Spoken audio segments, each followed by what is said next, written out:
Hello नमस्कार दोस्तों, आप सभी का स्वागत है आपके YouTube चैनल यूनिक प्लेस पर। और मैं सचिन आज आपके लिए फिर एक नई सीरीज लेके आया हूं और मैं उम्मीद करता हूं आपको पिछली सारी सीरीजें पसंद आई होंगी और यह सीरीज भी पिछली सीरीजों की तरह आपके लिए अत्यंत महत्वपूर्ण साबित होगी। तो चलिए शुरू करते हैं आज की सीरीज को।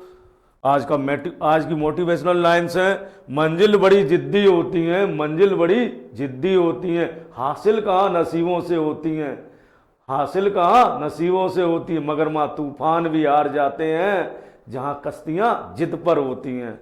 वहाँ तूफान भी हार जाते हैं जहाँ कश्तियाँ जिद पर होती हैं। ठीक है, अगर आप कोई भी चीज़ ठान लो तो ऐसा नहीं है वो हासिल ना हो। ठीक है, तो चलिए शुरू करते हैं आज के सेशन को। और आज के सेशन का पहला क्वेश्चन है कि दिल्ली का प्रथम वह सुल्तान कौन था जिसने नियमित सिक्के जारी किए तथा दिल्ली को अपने साम्राज्य की राजधानी बनाया।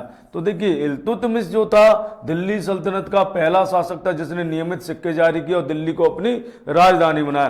तो इल्तुतमिश को मैं कहूँ ये दिल्ली सल्तनत का वास्तविक संस्थापक, दिल्ली सल्तनत का वास्तविक संस्थापक है, वास्तविक संस्थापक। ठीक है, दिल्ली सल्तनत का वास्तविक संस्थापक है। 1212 ईस्वी में दिल्ली का सुल्तान बना। 1212 में दिल्ली का सुल्तान बनता है। दूसरी बात, 1229 में खलीफा से खिल्लत प्राप्त की इसने, खलीफा से खिल्लत प्राप्त की, खिल्लत प्राप्त की। 1229 में इसने क्या किया, खलीफा से खिल्लत प्राप्त करता है ये। ठीक है, 1229 में खलीफा से खिल्लत प्राप्त करता है ये। दूसरी बात, एकता प्रणाली शुरू की इसने, एकता प्रणाली शुरू की,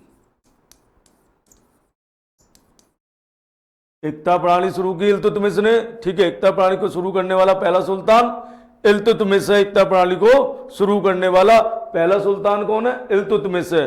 ठीक है, दूसरी बात, इल्तुतमिश ने तांबे का क्या चलाया? जीतल, तांबे का जीतल चलाया और चांदी का टका, चांदी का टका चलाया, चांदी का क्या चलाया? टका चलाया। ठीक है, इल्तुतमिश ने तांबा का जीतल और चांदी का क्या चलाया? टका चलाया। ठीक है, आइए बात करते हैं बलवन की। अगला ऑप्शन जो है बलवन। देखिए, बलवन जो है इल्तुतमिश का गुलाम था। बलवन किसका गुलाम था? इल्तुतमिश का गुलाम था बलवन। बलवन को इतिहास में उसकी लोहो व रक्त की नीति के लिए याद किया जाता है। रक्त की नीति के लिए, किसके लिए याद किया जाता है? लोह व रक्त की नीति के लिए। ठीक है, दूसरी बात, बलवन ने अपने आप को नियामते खुदाई का, नियामते खुदाई यानी कहा कि मैं ईश्वर की प्रतिछाया हूं। जिल्लेलाई का क्या कहा? जिल्लेलाई। ये क्वेश्चन कई बार पूछा गया कि किस सुल्तान ने अपने आप को जिल्लेलाई का। ठीक है, दूसरी बात, इसने सिजदा व पावोस प्रथा को अपनाया। सिजदा का मतलब होता है दंडवत प्रणाम करना और पावोस का मतलब होता है पैर के अंगूठे को चूमना। इसने ईरानी त्योहार नवरोज को भी अपनाया, ईरानी त्योहार नवरोज, नवरोज को अपनाया, नवरोज को अपनाया। किसको अपनाया? ईरानी त्योहार नवरोज को अपनाया। ठीक है, बात कर, क्वेश्चन आपसे पूछो दिल्ली का प्रथम सुल्तान कौन था जिसने नियमित सिक्के जारी किए अपने साम्राज्य की? तो इल्तुतमिश है। ठीक है, जलालुद्दीन खिलजी, खिलजी वंश का संस्थापक था। जलालुद्दीन खिलजी किस वंश का संस्थापक था? खिलजी वंश का संस्थापक था। चलिए अगले क्वेश्चन की ओर चलते हैं। अगला क्वेश्चन आपसे, उसने राजत्व प्राप्त किया तो वह शरीयत के नियमों और आदेशों को पूर्णतः स्वतंत्र था। बढ़नी का यह कथन किस सुल्तान के बारे में, यानी किस सुल्तान ने शरीयत के नियमों को नहीं माना? तो देखिए, अलाउद्दीन खिलजी। अलाउद्दीन खिलजी ने कहा था कि मौला मुगीसुद्दीन, मैं नहीं जानता कि शरअ और शरीयत क्या कहती है, मैं तो वही करता हूं जो मेरे राज्य के हित में होता है। ठीक है, तो आइए अलाउद्दीन खिलजी की बात करते हैं। अलाउद्दीन खिलजी, अलाउद्दीन खिलजी का टाइम पीरियड 1296 से लगभग 1314 तक रहा है। ठीक है, 1296 से 1314 तक रहा अलाउद्दीन खिलजी ने। सिकंदर सानी की उपाधि धारण की। दूसरी बात, पैगंबर सानी की उपाधि धारण की। सिकंदर सानी और पैगंबर सानी की उपाधि किसने धारण की? अलाउद्दीन खिलजी ने धारण की। सिकंदर सानी और पैगंबर सानी की उपाधि धारण की अलाउद्दीन खिलजी ने। दूसरी बात देखिए, अलाउद्दीन खिलजी ने स्थायी सेना रखी, स्थायी सेना रखी। स्थायी सेना रखने वाला पहला सुल्तान था। बाजार नियंत्रण नीति लागू की, बाजार नियंत्रण नीति लागू की इसने, नीति लागू की। ठीक है, राजस्व विभाग की स्थापना की। राजस्व विभाग दीवान मुस्तक राज के नाम से बनाया राजस्व विभाग, और राजस्व विभाग का नाम रखा दीवान मुस्तक राज, दीवान मुस्तक राज। ठीक है, किसका नाम रखा? राजस्व विभाग का नाम रखा दीवान मुस्तक राज। अलाउद्दीन खिलजी ने स्थायी सेना रखी, बाजार नियंत्रण नीति लागू की, राजस्व विभाग बनाया, गुप्तचर प्रणाली को सुदृढ़ किया। ठीक है, चलिए, तो इस क्वेश्चन का आंसर है अलाउद्दीन खिलजी। बलबन ने सेना को विभाग का दर्जा दिया, सेना को विभाग का दर्जा दिया, दर्जा दिया। ठीक है, और इल्तुतमिश के बारे में तो आप जानते ही हो। इल्तुतमिश को गुलामों का गुलाम भी कहते हो, दिल्ली सल्तनत का ये वास्तविक संस्थापक भी था। ठीक है, तो अलाउद्दीन खिलजी को सिकंदर सानी, पैगंबर सानी। दूसरी बात, इसे सल्तनत काल का समुद्रगुप्त भी कहते हैं, क्योंकि इसने भी दक्षिण में मोक्षानुग्रह जैसी नीति अपनाई थी, यानी राजाओं को जीता और छोड़ दिया था। ठीक है, अगले क्वेश्चन की ओर चलते हैं। अगला क्वेश्चन आपसे पूछा गया कि अलाउद्दीन खिलजी के आक्रमण के समय देवगिरी का शासक कौन था? अलाउद्दीन खिलजी के आक्रमण के समय देवगिरी का शासक कौन था? तो आइए देखिए, रामचंद्र। देवगिरी के शासक कौन थे? रामचंद्र थे। अलाउद्दीन खिलजी की तरफ से 1306 से 1307 में देवगिरी अभियान किया मलिक काफूर ने। देवगिरी अभियान किसने किया? मलिक काफूर ने किया, मलिक काफूर। ठीक है, दूसरा, अलाउद्दीन खिलजी ने कहा था कि रामचंद्र को कोई क्षति ना पहुंचाई जाए और इनको दिल्ली दरबार भेजा गया। इनको राय रायन की उपाधि दी, राय रायन की उपाधि दी। राय रायन की उपाधि किसने दी? अलाउद्दीन खिलजी ने राय रायन की उपाधि दी रामचंद्र को। ठीक है, मलिक काफूर ये 1000 दीनार में गुजरात विजय के दौरान खरीदा गया था। 1000 दीनार में खरीदा गया, दीनार में गुजरात से खरीदा गया था, गुजरात से खरीदा गया। ठीक है, इसको 1000 दीनारी भी कहते हैं। अलाउद्दीन खिलजी के दक्षिण के सभी अभियानों का नेतृत्व इसी ने किया था, मलिक काफूर ने, जो एक हिजड़ा था। ठीक है, प्रताप रुद्र थे, वारंगल के शासक थे। ये वारंगल के, कहाँ के शासक थे? वारंगल के शासक थे।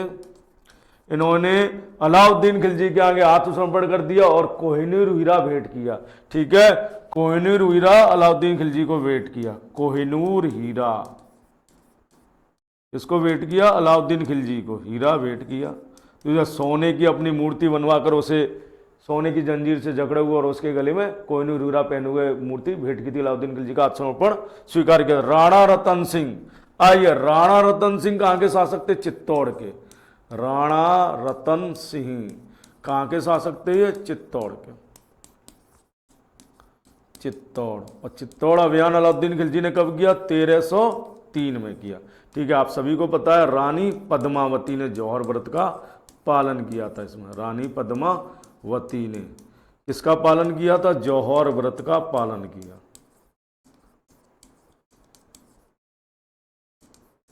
व्रत का पालन किया। ठीक है, अगले क्वेश्चन की ओर चलते हैं। तो आपको क्वेश्चन का आंसर मिल गया। अलाउद्दीन खिलजी के आक्रमण समय देवगिरी के शासक कौन थे?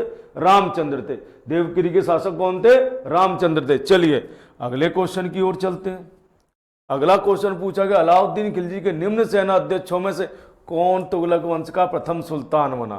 तो देखिए, मलिक काफूर तो आपको पता ही है, मलिक काफूर अलाउद्दीन खिलजी का वो खरीदा था अलाउद्दीन खिलजी ने 1000 रुपये में से 1000 दिनारी कहते तो अलाउद्दीन खिलजी के सभी अभियानों, दक्षिण के जितने भी अभियान थे वो मलिक काफूर ने किए। जफर खां अलाउद्दीन खिलजी का सेनापति था और ये मंगोलों से युद्ध करते समय मारा गया, युद्ध करते समय मारा गया। जफर खां अलाउद्दीन खिलजी का सेनापति था, जफर खां, जो मंगोलों से युद्ध करते समय मरा। गाजी मलिक ने गियासुद्दीन तुगलक के नाम से, तुगलक के नाम से तुगलक वंश की स्थापना की। गियासुद्दीन तुगलक के नाम से तुगलक वंश की स्थापना की। ठीक है, गियासुद्दीन तुगलक के नाम से किसकी स्थापना की? तुगलक वंश की स्थापना की थी किसने? गियासुद्दीन तुगलक ने। दूसरी बात, गियासुद्दीन तुगलक के पूछा जाता है, बहुत बार पूछा गया कि किस संत के साथ संबंध अच्छे नहीं थे, तो निजामुद्दीन औलिया के साथ। निजामुद्दीन औलिया के साथ इनके संबंध अच्छे नहीं थे। ठीक है, निजामुद्दीन औलिया के साथ संबंध अच्छे नहीं थे इनके।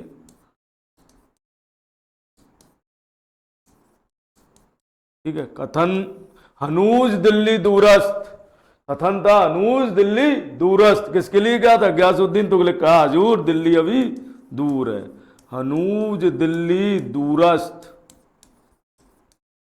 ठीक है, कि दिल्ली अभी दूर है, दिल्ली तो आ जाओ पहले। और वास्तव में गियासुद्दीन तुगलक दिल्ली नहीं पहुंच पाते। अफगानपुर में इनका पुत्र मोहम्मद तुगलक इनका स्वागत करने के लिए आता है, वहीं किला लकड़ी का बनाया था, वो ढह जाता है और उसके नीचे दबकर इनकी मृत्यु हो जाती है गियासुद्दीन तुगलक की। ठीक है, चलिए अगले क्वेश्चन की ओर चलते हैं। अगला क्वेश्चन आपसे पूछा, दिल्ली सल्तनत का सर्वाधिक विद्वान शासक जो खगोल शास्त्र, गणित और विज्ञान सहित अनेक विधाओं में माहिर था, तो आइए मोहम्मद बिन तुगलक, दिल्ली सल्तनत का सबसे अधिक पढ़ा लिखा शासक, और इसी को क्या कहा गया? पागल सुल्तान। दिल्ली सल्तनत का सबसे अधिक पढ़ा लिखा शासक, था मोहम्मद बिन तुगलक। ठीक है, सबसे अधिक पढ़ा लिखा शासक था। इसी के समय इब्न बतूता भारत आते हैं और इनको क्या बनाया गया? दिल्ली का काजी बना दिया गया, दिल्ली का काजी बनाया गया, दिल्ली का काजी बना दिया गया इब्न बतूता को। ठीक है, और इनकी किताब कौन सी है? रेहला इनकी पुस्तक है इब्न बतूता की। दूसरी बात देखिए, मोहम्मद बिन तुगलक हिंदुओं के होली त्योहार में भाग लेने वाला पहला सुल्तान था। होली त्योहार में भाग लेने वाला पहला सुल्तान,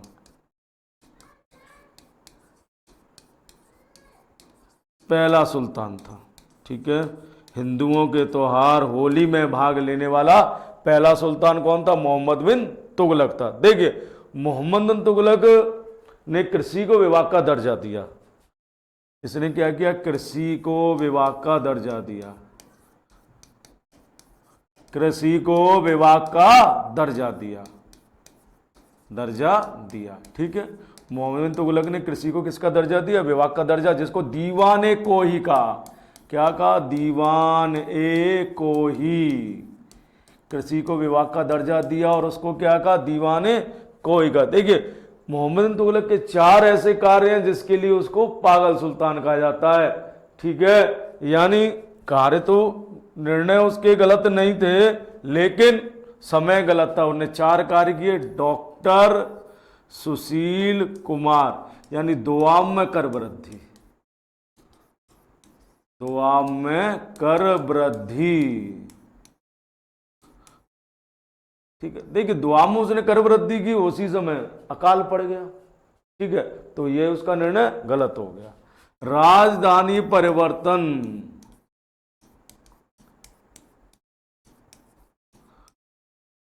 परिवर्तन, राजधानी दिल्ली से कहां ले गया? दौलताबाद, यानी देवगिरी, दिल्ली से दौलताबाद।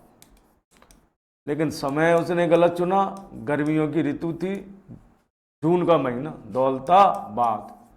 ठीक है, तो ये भी निर्णय गलत रहा।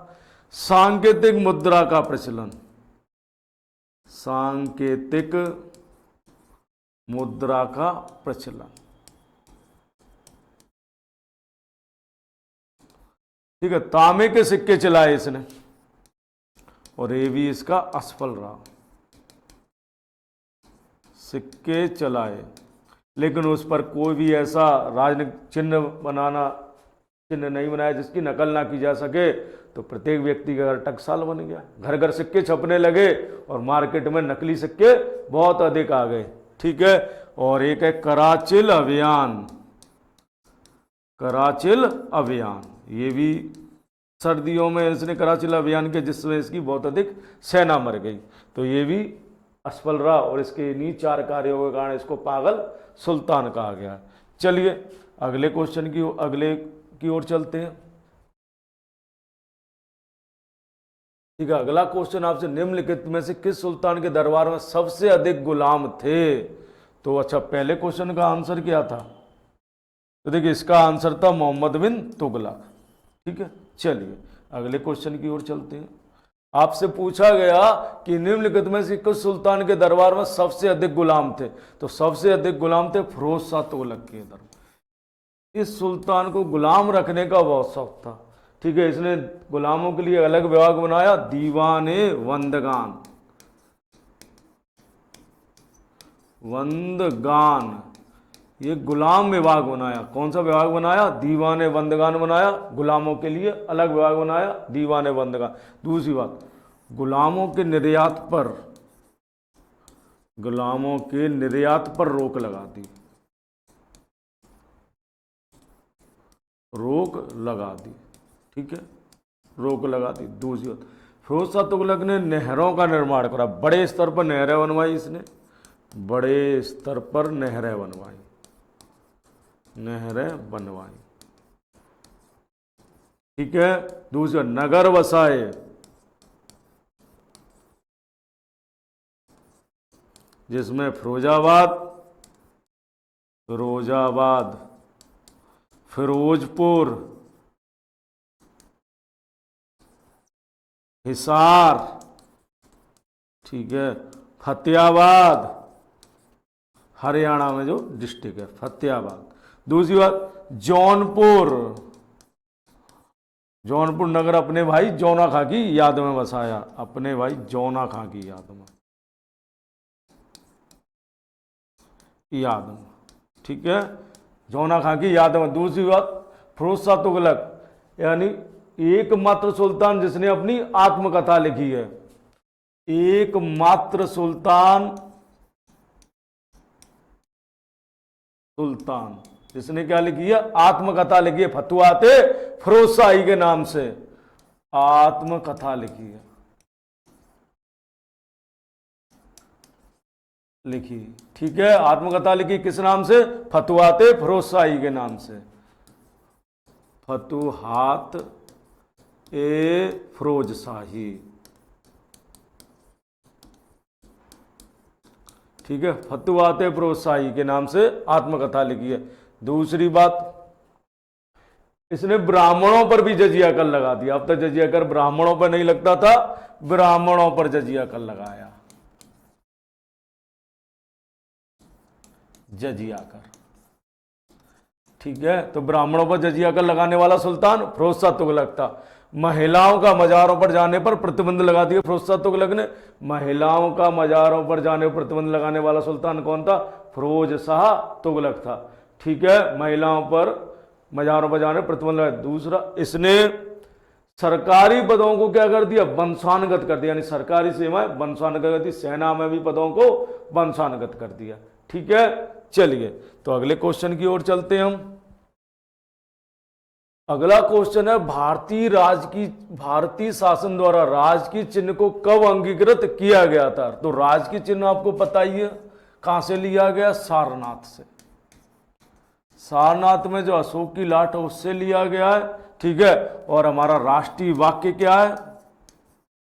राष्ट्रीय वाक्य सत्यमेव जयते, सत्यमेव जयते राष्ट्रीय वाक्य, ठीक है। सत्यमेव जयते राष्ट्रीय वाक्य हमारा। और राजकीय चिन्ह सारनाथ से लिया गया, जो अशोक का चिन्ह कहां से लिया गया? अशोक के चिन्ह से लिया गया है, ठीक है। चलिए, और आपसे क्वेश्चन पूछा गया है कि राष्ट्रीय इसको कब अपनाया गया? तो 26 जनवरी 1950 को। कब अपनाया गया? 26 जनवरी 1950 को अपनाया गया। 22 जुलाई 1947 को राष्ट्रीय ध्वज, राष्ट्रीय ध्वज का जो स्वरूप है वो कब अपनाया गया? 22 जुलाई 1947 को राष्ट्रीय ध्वज। 24 जनवरी 1950 को राष्ट्रीय गान, इसको अपनाया गया राष्ट्रीय गान को। जनगणमन को कब अपनाया गया? 24 जनवरी 1950 को। 22 मार्च राष्ट्रीय कैलेंडर, 22 मार्च 1957 को राष्ट्रीय कैलेंडर। शक सम्मत को, हिंदी वाले कैलेंडर किसको? शक सम्मत, शक सम्मत। आपसे यही क्वेश्चन पूछता हूं कि शक सम्मत को किसने शुरू किया था? तो कनिष्क ने शुरू किया था। किसने शुरू किया था? कनिष्क ने। शक सम्मत को किसने शुरू किया? कनिष्क ने शुरू किया था, ठीक है। भारतीय शासन द्वारा राजकीय चिन्ह को कब अंगीकृत किया? 26 जनवरी 1950 को।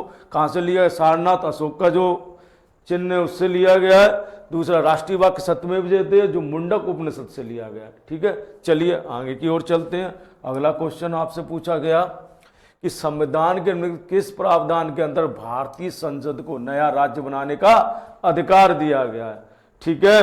तो आइए देखिए, आर्टिकल 1 में लिखा है कि भारत राज्यों का संघ है, भारत राज्यों का संघ है, संघ है, यानी यूनियन ऑफ स्टेट है। यूनियन ऑफ स्टेट है, फेडरल ऑफ स्टेट नहीं। अमेरिका फेडरल है और हम क्या है? यूनियन है, ठीक है। यानी भारत राज्यों का संघ, हमारे आने का रास्ता है, जाने का नहीं है। यानी एक बार भारतीय संघ में शामिल हो सकते हो लेकिन अलग नहीं हो सकते। आर्टिकल 2 यह कहता है कि कोई नया राज्य क्षेत्र हम में शामिल होना चाहता है, कोई नया राज्य क्षेत्र हम में शामिल होना चाहता है, यानी कोई नया राज्य क्षेत्र, यानी जो भारत का हिस्सा नहीं है, राज्य क्षेत्र शामिल होना चाहता है, शामिल होना चाहता है। आर्टिकल 3 नए राज्य का गठन है, यानी नए राज्य का गठन।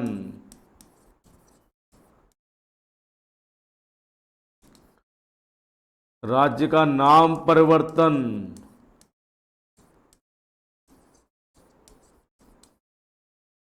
परिवर्तन आर्टिकल 3 में है, ठीक है। हम किसी नए राज्य का गठन करना चाहते हैं तो आर्टिकल 3 में, और लेकिन किसी नए राज्य क्षेत्र को शामिल करना चाहते हैं तो आर्टिकल 2 में है। आर्टिकल 4 ये कहता है, आर्टिकल 4 ये कहता है कि 2 और 3 के तहत किए गए संशोधन, संविधान संशोधन नहीं माने जाएंगे। संशोधन, संविधान संशोधन नहीं माने जाएंगे, नहीं माने जाएंगे, ठीक है। दूसरी बात, अनुच्छेद 4 में लिखा है कि नए राज्यों के गठन या उनके नाम का परिवर्तन करने का अधिकार सिर्फ संसद को है, राज्य विधानमंडल को नहीं है, ठीक है। 2 और 3 से संबंधित विषय पर, 2 व 3 से संबंधित विषय पर निर्णय लेने का अधिकार संसद को है। निर्णय कौन लेगा? संसद, संसद लेगी, ठीक है। 2 और 3 से संबंधित विषय पर निर्णय लेने का अधिकार किसको? संसद को है, ठीक है। अगले क्वेश्चन की ओर चलते हैं। यदि भारतीय संघ में एक नए राज्य का सृजन किया जाता है तो संविधान की किस अनुसूची में संशोधन करना होगा? तो देखिए, अगर किसी नए राज्य का सृजन करना है तो हमें प्रथम अनुसूची में संशोधन करना होगा, क्योंकि पहली अनुसूची में लिखा है वर्तमान में कि 28 राज्य और 8 केंद्र शासित राज्य हैं। अगर हम कोई नए राज्य बनाएंगे तो 28 या 29 राज्य करने पड़ेंगे। तो उसके लिए हमें किस अनुसूची में संशोधन करना पड़ेगा? प्रथम अनुसूची में संशोधन करना पड़ेगा। ठीक है, कौन सी अनुसूची में संशोधन करना पड़ेगा? प्रथम अनुसूची में संशोधन करना पड़ेगा। दूसरी अनुसूची में क्या है? वेतन भत्ते, अधिकारियों के वेतन भत्ते हैं। तीसरी अनुसूची में शपथ का प्रावधान है। और पांचवी अनुसूची में अनुसूचित जनजाति क्षेत्रों का प्रशासन है। अनुसूचित जनजातीय क्षेत्रों का प्रशासन, अनुसूचित जनजाति क्षेत्रों का प्रशासन। ठीक है, प्रथम अनुसूची में संशोधन करना पड़ेगा हमें। कौन सी अनुसूची में संशोधन करना पड़ेगा?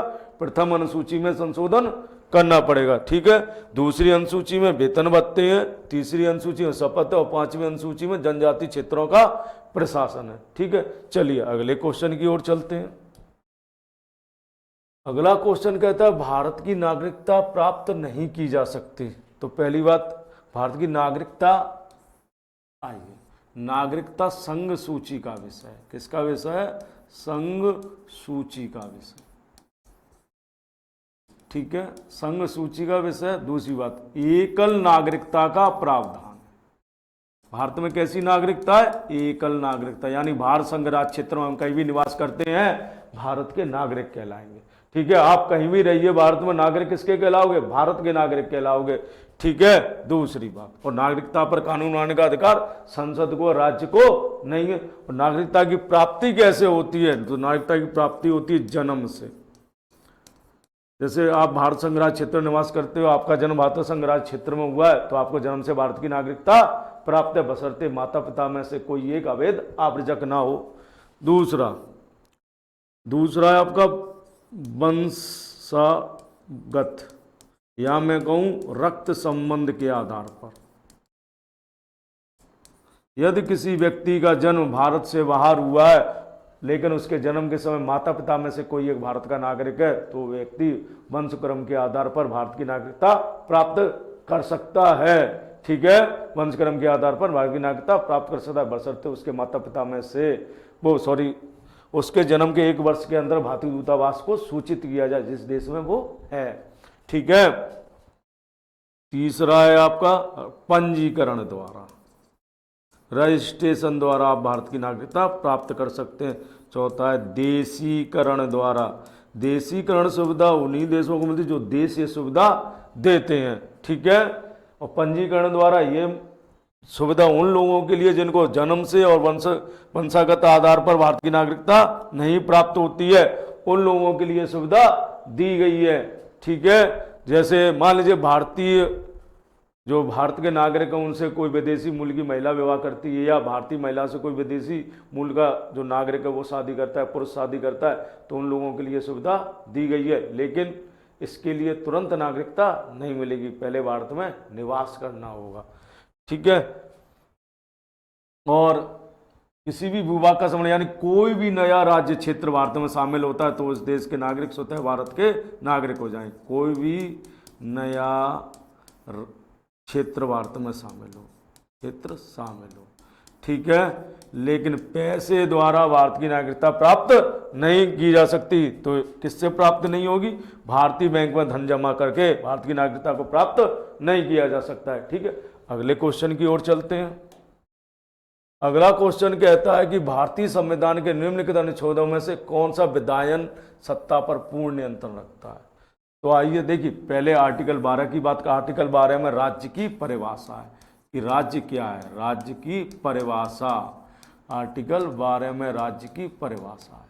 ठीक है, आर्टिकल 18 में उपाधियों का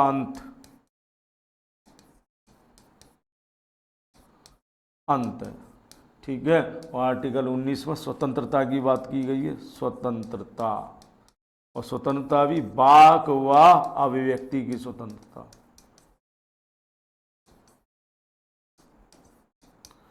की स्वतंत्रता, सूचना का अधिकार, आर्टिकल 19 में प्रेस की स्वतंत्रता,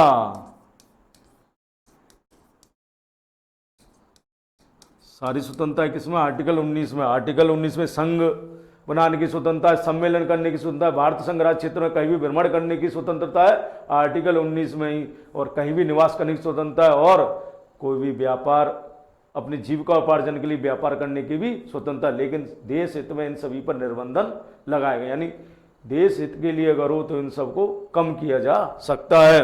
लेकिन आर्टिकल 14 में पूरा विधायी नियंत्रण है। आर्टिकल 14 में विधि के समक्ष समानता, विधि के समक्ष समानता, यानी कानून की नज़र में सभी लोग समान है, विधि के समक्ष समानता, ठीक है, समानता। और दूसरा विधि का समान संरक्षण, विधि का समान संरक्षण, ठीक है। आर्टिकल 14 कहता है कि कानून विधि सबके लिए समान है।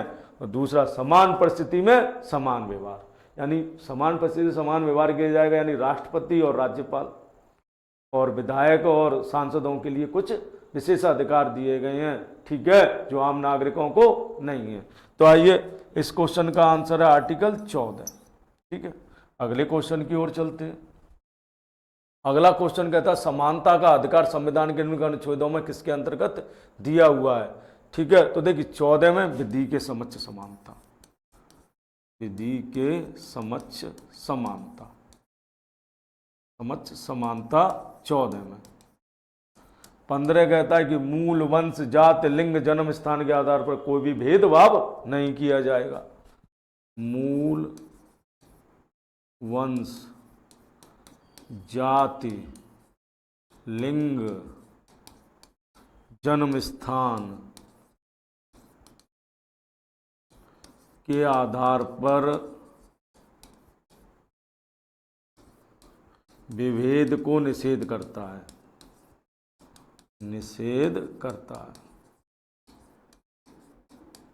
ठीक है। और अनुच्छेद 16 लोक नियोजन के पदों में समानता, लोक नियोजन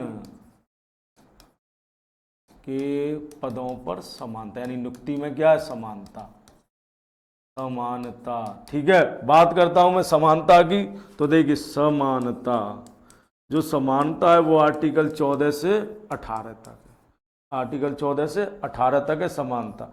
आर्टिकल 13 में नहीं है। आर्टिकल 13 क्या कहता है? राज्य कोई ऐसी विधि नहीं बना सकता जो मूल अधिकारों को कम करती है, राज्य कोई ऐसी विधि नहीं बना सकता जो मूल अधिकारों को कम करती है। आर्टिकल 13 में ही सुप्रीम कोर्ट की लगभग न्याय पुनरावलोकन की शक्ति भी समाहित है, और ये राज्य सरकार पर भी मूल अधिकारों को कम करने का प्रतिबंध लगाती है, ठीक है। तो समानता वाला पूछा गया, तो अनुच्छेद 2 और 3 और 4 ये सही होगा आपका ऑप्शन। तीसरा ऑप्शन सही है जिसमें 2, 3, 4 है, 2 मतलब 14, 15 और 16 ऑप्शन नहीं दिए, 2, 3 और 4 ये सही होगा आपका, ठीक है। अगले क्वेश्चन की ओर चलते हैं हम। अगला क्वेश्चन है कि भारत की निम्नलिखित में से कौन सी पर्वत श्रेणी केवल एक ही राज्य में है, ठीक है। कौन सी पर्वत श्रेणी केवल एक ही राज्य में? तो वो अजंता है। कौन सी है? अजंता। अरावली की बात करें तो ये गुजरात, अरावली गुजरात, राजस्थान राज्य में फैली हुई है। अरावली कहाँ है? गुजरात और राजस्थान राज्य में फैली हुई है अरावली पर्वत श्रेणी, ठीक है। गुजरात और राजस्थान राज्य में फैली हुई है अरावली पर्वत श्रेणी। और दिल्ली, सतपुड़ा की बात, और अरावली की सबसे ऊंची चोटी तो आपको याद ही हो गई होगी, गुरु शिखर। गुरु शिखर जो है अरावली की सबसे ऊंची चोटी है। सतपुड़ा, सतपुड़ा का विस्तार महाराष्ट्र, मध्य प्रदेश और छत्तीसगढ़ राज्य, छत्तीसगढ़ राज्य। और सतपुड़ा की सबसे ऊंची चोटी कौन सी है? धूपगढ़, जो आपको याद हो गई है। सह्याद्री, सह्याद्री महाराष्ट्र से लेकर केरल, या मैं कहूँ कन्याकुमारी, तमिलनाडु तक है। महाराष्ट्र से लेकर कहाँ तक है? तमिलनाडु तक इसका विस्तार है, ठीक है। सह्याद्री का महाराष्ट्र है, कर्नाटक, गोवा, ठीक है, तमिलनाडु, केरल और तमिलनाडु तक है। सह्याद्री की सबसे ऊंची चोटी कौन सी है? अन्नाईमुडी, अन्नाईमुडी, सह्याद्री की सबसे ऊंची चोटी है अन्नाई मुडी। ठीक है, तो आपसे क्वेश्चन पूछा गया अजंता का विस्तार सिर्फ महाराष्ट्र राज्य में, एक ही राज्य में विस्तार है महाराष्ट्र में। कौन सी पर्वत श्रेणी? अजंता। ठीक है, किस राज्य में इसका विस्तार है? सिर्फ महाराष्ट्र राज्य में इसका विस्तार। अगला क्वेश्चन आपसे पूछा गया कि मरखा घाटी, क्वेश्चन आपसे पूछा गया है कि मरखा घाटी जो है, मरखा घाटी किस राज्य में, मरखा घाटी किस राज्य में स्थित है? मरखा घाटी किस राज्य में स्थित है? आपसे क्वेश्चन पूछा गया। तो देखिए मरखा घाटी जो है लद्दाख में स्थित है। मरखा घाटी कहाँ स्थित है? लद्दाख में स्थित है। ठीक है, सिक्किम में कौन सी घाटी? यूथांग घाटी सिक्किम में स्थित है। यूथांग घाटी सिक्किम में। यूथांग घाटी कहाँ स्थित है? सिक्किम में स्थित है यूथांग घाटी। जुकू घाटी नागालैंड में। जुकू घाटी कहाँ स्थित है? जुकू घाटी नागालैंड में स्थित है। आपसे क्वेश्चन पूछा गया कि मरखा घाटी किस राज्य में स्थित है? मरखा घाटी किस राज्य में स्थित है? तो मरखा घाटी किस राज्य में स्थित है? मरखा घाटी, तो देखिए मरखा घाटी लद्दाख में स्थित है। इसका सही आंसर क्या? लद्दाख। ठीक है, चलिए अगले क्वेश्चन की ओर चलते हैं।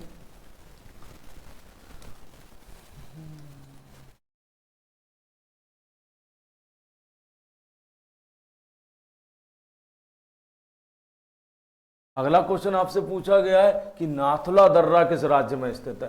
तो देखिए नाथुला दर्रा आप सबको पता है सिक्किम राज्य में स्थित है। ठीक है, सिक्किम राज्य के दो दर्रे हैं, एक तो है नाथुला दर्रा और एक है आपका जयलिपला दर्रा। जयलिपला दर्रा, नाथुला दर्रा और जयलिपला दर्रा किस राज्य में स्थित है? सिक्किम राज्य में स्थित है। ठीक है, नाथुला दर्रे के साथ हम चीन के साथ व्यापार करते हैं, इससे चीन के साथ व्यापार होता है। चीन के साथ व्यापार करते हैं। किसके साथ व्यापार करते हैं? चीन के साथ व्यापार करते हैं इस दर्रे द्वारा। ठीक है, दूसरी बात हिमाचल प्रदेश में सिपकीला व रोहतांग दर्रा, रोहतांग दर्रा। ठीक है, सिपकीला दर्रे से सतलज नदी भारत में प्रवेश करती है। सिपकीला दर्रे से कौन सी नदी? सतलज नदी भारत में प्रवेश करती है सिपकीला दर्रे। अरुणाचल प्रदेश में बोमडीला और यंग यप दर्रा है। बोमडीला दर्रा और एक है यंग यप दर्रा।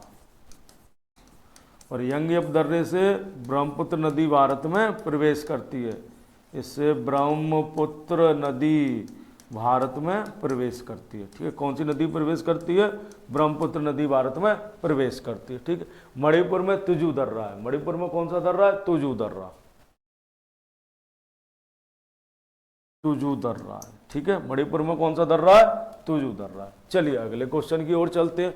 मेघालय का पठार किसका भाग है? तो देखिए मेघालय का पठार जो है प्रायद्वीपीय खंड है, प्रायद्वीपीय पठार का भाग है। ये जो मालदा गैप द्वारा भारत उससे अलग हो गया। ठीक है, प्रायद्वीपीय खंड का ही भाग है मेघालय का पठार, जो मालदा गैप के द्वारा अलग हो गया। चलिए अगले क्वेश्चन की ओर चलते हैं। पूछा गया कि सूर्य ग्रहण कब पड़ता है? तो देखिए सूर्य ग्रहण कब पड़ेगा? ये सूरज भाई साहब है और ये आपकी पृथ्वी है। अब इसके बीच में अगर चंद्रमा आ जाए तो पृथ्वी पर किसकी छाया पड़ेगी? चंद्रमा की। ठीक है, पृथ्वी पर किसकी छाया पड़ेगी? चंद्रमा की छाया पड़ेगी। तो उसको हम क्या कहते हैं? सूर्य ग्रहण कहते हैं। यानी चंद्रमा जब पृथ्वी और सूर्य के बीच में आ जाता है तब कौन सी घटना घटती है? सूर्य ग्रहण होता है और यह अमावस्या को होता है। किस दिन होता है? अमावस्या को होता है। सूर्य ग्रहण कब घटता है? अमावस्या। ठीक है, जब पृथ्वी सूर्य और चंद्रमा के बीच में आ जाए तो चंद्र ग्रहण पड़ता है। यानी सन और मून के बीच में कौन आ जाए? अर्थ आ जाए। सन, अर्थ और मून। तो चंद्रमा को सूर्य का प्रकाश प्राप्त नहीं हो पाता है, यानी चंद्रमा को सूर्य का प्रकाश प्राप्त नहीं हो पाएगा तो चंद्रमा में दिखाई नहीं देगा और इस घटना को क्या कहते हैं? चंद्र ग्रहण कहते हैं। और यह घटना कब घटती है? पूर्णिमा वाले दिन। कब घटती है? पूर्णिमा वाले दिन घटती है। ठीक है, ये स्थिति किसकी है? चंद्र ग्रहण की। किसकी स्थिति है? ये चंद्र ग्रहण वाली स्थिति है। ठीक है, चलिए चंद्र ग्रहण। अगले क्वेश्चन की ओर चलते हैं। अगला क्वेश्चन है कि सौर मंडल का सर्वाधिक गर्म ग्रह कौन सा। तो देखिए, बात करते हैं बुध, ये सूर्य के सबसे नजदीक ग्रह, सूर्य के सबसे नजदीक ग्रह।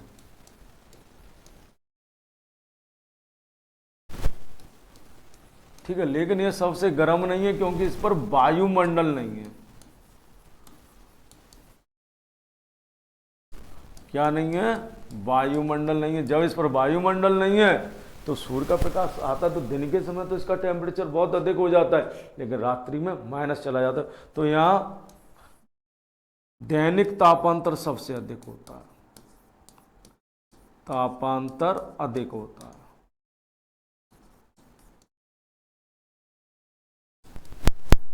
ठीक है, तो सबसे गर्म ग्रह पूछा, तो सबसे गर्म ग्रह शुक्र है। शुक्र पर वायुमंडल भी है।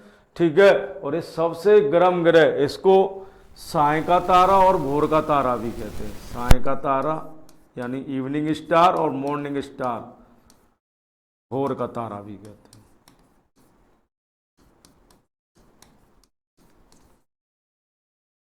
दूसरी बात, सौर मंडल का सबसे चमकीला ग्रह भी है।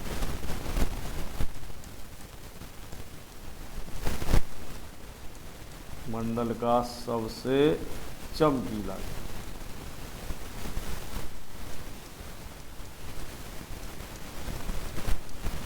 सौर मंडल का सबसे चमकीला ग्रह भी है।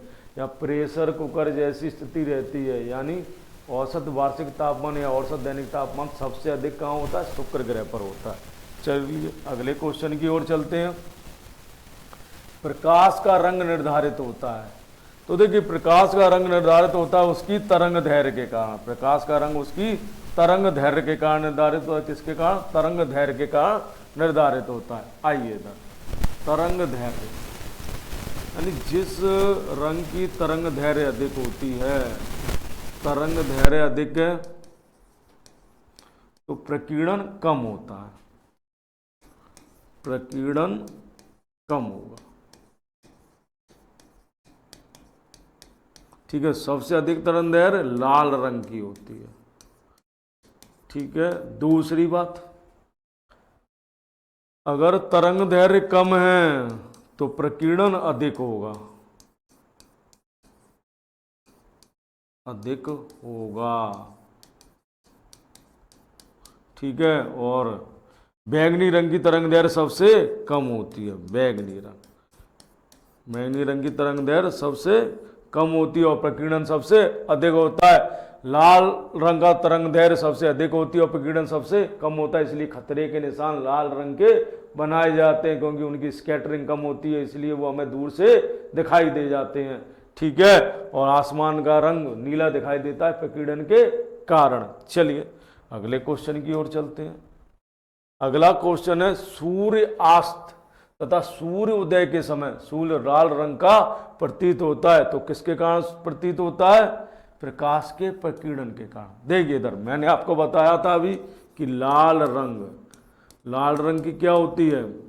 तरंग दैर्घ्य अधिक होती है, तो इसका प्रकीर्णन कम होता है। तरंग दैर्घ्य अधिक होती है तो इसका प्रकीर्णन कम होता है, और जब सूर्य अस्त होता है, सूर्य उदय होता है, तो वो हमसे सबसे अधिक दूरी तक होता है। और सूर्य के स्पेक्ट्रम में जितने रंग होते हैं वो सारे रंग प्रकीर्णित हो जाते हैं हमारी आंख तक आते आते, लेकिन लाल रंग का प्रकीर्णन कम होने के कारण ये हमारी आंख तक सिर्फ यही रंग प्राप्त होता है। इसलिए सूर्य अस्त होते समय और सूर्य उदय होते समय सूर्य लाल रंग का प्रतीत होता है। ठीक है, अब एक क्वेश्चन और पूछा जाता है कि सूर्य उदय से पहले व सूर्यास्त के बाद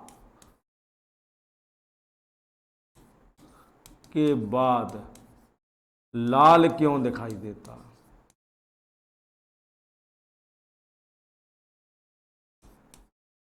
दिखाई देता है।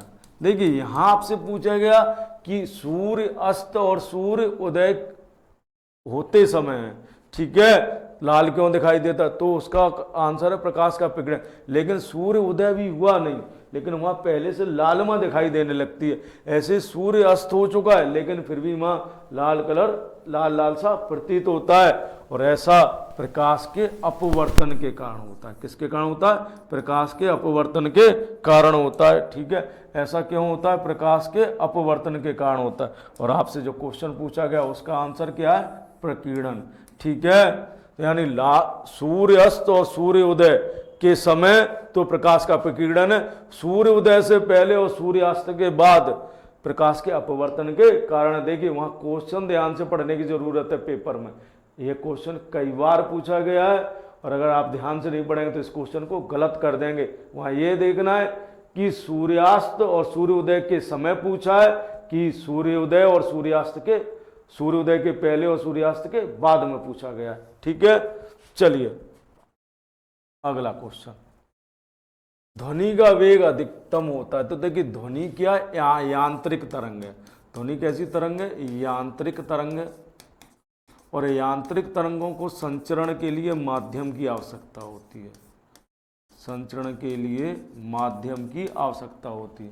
संचरण के लिए किसकी आवश्यकता होती है? माध्यम की। ठीक है, यांत्रिक तरंग और इसके संचरण के लिए किसकी आवश्यकता होती है? माध्यम की आवश्यकता होती है। ठीक है, तो ध्वनि तरंगों को संचरण के लिए माध्यम की आवश्यकता होती है, और सबसे अधिक इनकी गति धातु में होती है। किसमें होती है? धातु में सबसे अधिक गति होती है ध्वनि की। ठीक है, जबकि प्रकाश विद्युत चुंबकीय तरंग है और उसे संचरण के लिए माध्यम की आवश्यकता नहीं होती, और प्रकाश की चाल सबसे अधिक किसमें होती है? निर्वात में होती है। प्रकाश की चाल सबसे अधिक किसमें होती है? निर्वात में होती है। ठीक है, चलिए अगले क्वेश्चन की ओर चलते हैं। अगला क्वेश्चन आपसे पूछा है कि बेकिंग सोडा, यानी बेकिंग सोडे को खाने का सोडा भी कहते हैं। खाने का सोडा, बेकिंग सोडे को क्या कहते हैं? खाने का सोडा भी कहते हैं। आपसे पूछा गया है कि बेकिंग सोडा है, खाने का सोडा कौन सा होता है? तो देखिए खाने का सोडा सोडियम बाई कार्बोनेट है। खाने का सोडा कौन सा है? सोडियम बाई कार्बोनेट खाने का सोडा होता है। ठीक है, सोडियम क्लोराइड NaCl यानी नमक है।